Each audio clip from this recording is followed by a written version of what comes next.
শেরপুরের শ্রীবর্দী উপজেলা জামায়াতের সেক্রেটারি রেজাউল করিমের পরিবারে নেমে এসেছে শোকের ছায়া। নির্বাচনী অনুষ্ঠানের সহিংসতায় প্রাণ হারানোর ঘটনায় শোকস্তব্ধ তার পরিবার।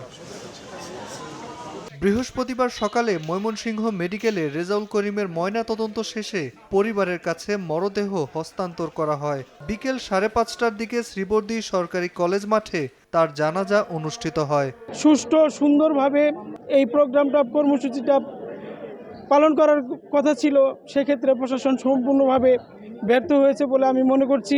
এইভাবে আর কোনো প্রাণ না ঝরে, আর কোনো কারো ভাই মৃত্যুর সম্মুখীন না হয়। সুষ্ঠুভাবে একটা তদন্ত হোক এবং প্রকৃত খুনি যারা এদের একটা উপযুক্ত শাস্তি ব্যবস্থা করা হোক। এদিকে এই ঘটনায় ঝিনাইগাতী উপজেলা নির্বাহী কর্মকর্তা আশরাফুল আলম রাসেল ও ঝিনাইগাতী থানার ভারপ্রাপ্ত কর্মকর্তা নাজমুল হাসানকে প্রত্যাহার করা হয়েছে। তবে এখনও কোনো মামলা হয়নি, আটকও হয়নি কেউ। তবে যথাযথ ব্যবস্থা নেওয়া হবে বলে জানিয়েছে পুলিশ। তথ্য সংগ্রহ করছি, তাদের ফুটেজ বিশ্লেষণ করছি, যে কোনো টাইমে মামলা রুজু হবে। যারা জড়িত শুধু তাদেরকেই আইনের আওতায় আনা হবে।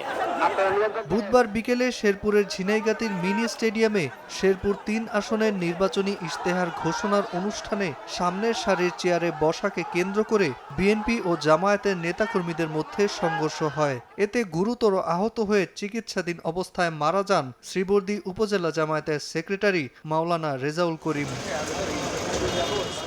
সময় সংবাদ, শেরপুর।